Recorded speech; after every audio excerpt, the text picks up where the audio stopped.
यदि आप हमारे चैनल के सभी गाने को पसंद करते हैं तो डीडी प्रोडक्शन हाउस के यूट्यूब चैनल को लाल बटन दबा के सब्सक्राइब करें और घंटी के निशान को जरूर दबाएं।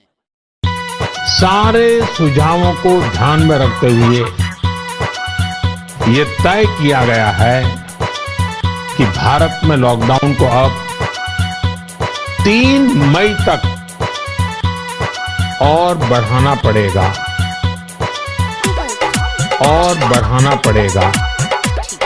है लॉकडाउन भैया है लॉकडाउन 3 मई तक है लॉकडाउन। है लॉकडाउन भैया है लॉकडाउन 3 मई तक है लॉकडाउन।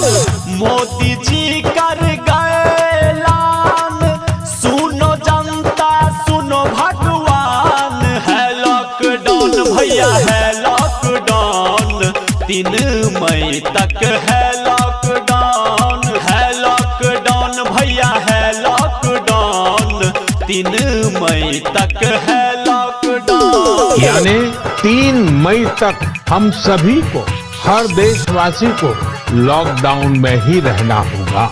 इस दौरान हमें अनुशासन का उसी तरह पालन करना है जैसे हम करते आ रहे हैं।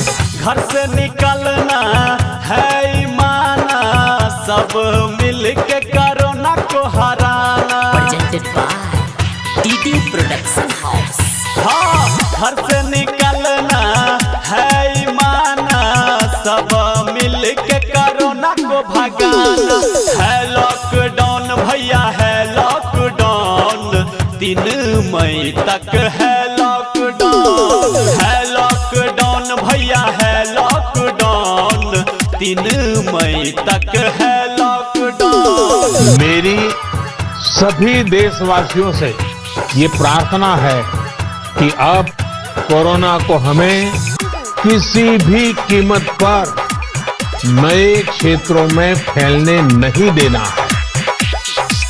जिंदगी है तो सोचो जहान है, सबसे महंगा अपना जान है। Presented by DD production house. हाँ, जिंदगी है तो सोचो जहान है, सबसे महंगा अपना जान है।